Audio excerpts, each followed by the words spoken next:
the one very subtle symptom of lung cancer you need to know.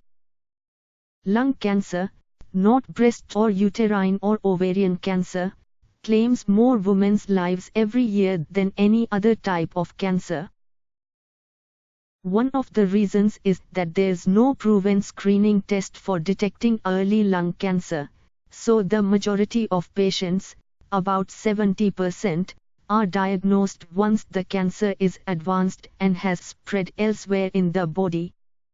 Back pain, headaches, weight loss, and fatigue are all typical symptoms of advanced lung cancer. Bone pain is also common, because that's where lung cancer tends to spread first. Andrea Mackey, MD, chairwoman of radiation oncology at the LaHale Hospital and Medical Center Sophia Gordon Cancer Center in Burlington, Massachusetts, tells Self. Mackey also serves on the Lung Association's Lung Cancer Expert Medical Advisory Panel and works with their Lung Force initiative to help raise awareness and educate women about lung cancer. But while the majority of people diagnosed with lung cancer don't experience obvious symptoms in its early stages, some people may present with one really simple symptom early on, a chronic cough. Sometimes in the periphery of the lungs, a tumor can just keep growing to a relatively large size before we'll diagnose it because it won't cause very many symptoms.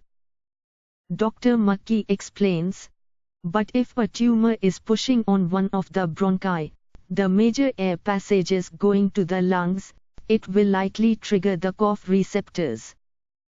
It can trigger a cough even if the tumor is relatively small, she explains, if it's pushing on the right spot. Being able to recognize this super subtle symptom can help you catch lung cancer in its beginning stages, which is crucial. There's a big difference in terms of survival between early detection and late detection when it comes to lung cancer, Dr. Mackey says. In fact, the 5-year survival rate for those diagnosed with late-stage lung cancer is under 10%. But when lung cancer is detected in its earliest stages, there's a 90% chance the person can be cured, Dr. Mackey says. A cough, though, is a very non-specific symptom. And when you have one, cancer is not the first thing you think of, nor should it be. The common cold can persist for a few weeks, and if you have sensitive lungs, your cough may linger even after the runny nose goes away.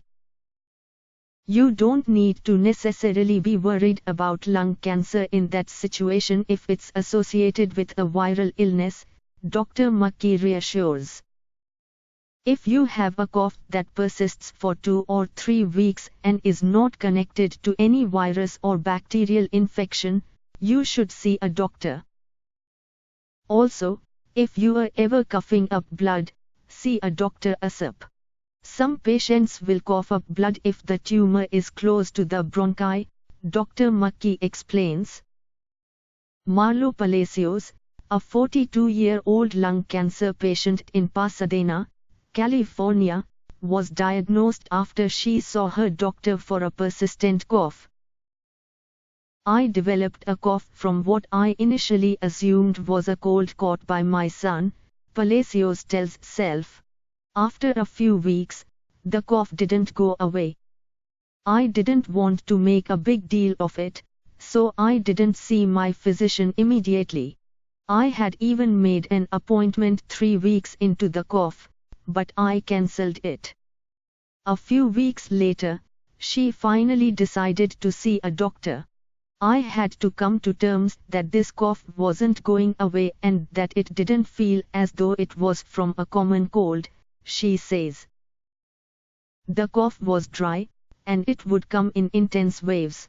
I would cough uncontrollably when this happened, to the point where I was gagging and couldn't catch my breath.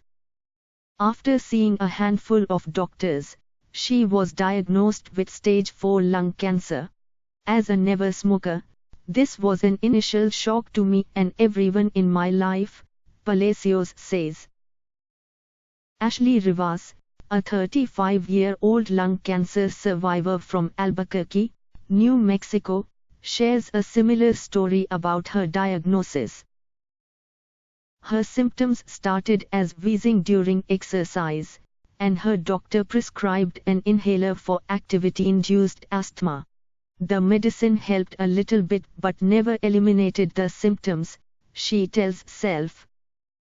A few years later, Rivas developed a dry cough. At first, it was just a lingering annoyance, but nothing that caused much concern, Rivas explains. Within the year, it became more aggressive. It sounded hollow or drum-like. It was coming from deep inside my chest and was very painful. It was worse at night and was accompanied with a fever. The coughing remained, but she never felt sick enough to see a doctor. Eventually, Rivas went for an X-ray, and was diagnosed with pneumonia. A few weeks later, she was very fatigued and had a fever. She knew something wasn't right. Finally, additional X-rays and tests revealed a cancerous tumor had been growing on her right lung. At the end of the day, you can't go wrong with listening to your body and being cautious. Seeing a doctor when something doesn't feel right will help you catch lung cancer, or any other health problem, early. While cough isn't the most common symptom of lung cancer, it can be one, and most of the time, happens early on. A chronic cough could also be a sign of acid reflux, asthma, or a side effect of medication, Dr. McKee says. Those are all things you want your doctor to weigh in on. Even if it's not the worst case scenario, you'll be glad you got treatment and finally kicked that pesky cough.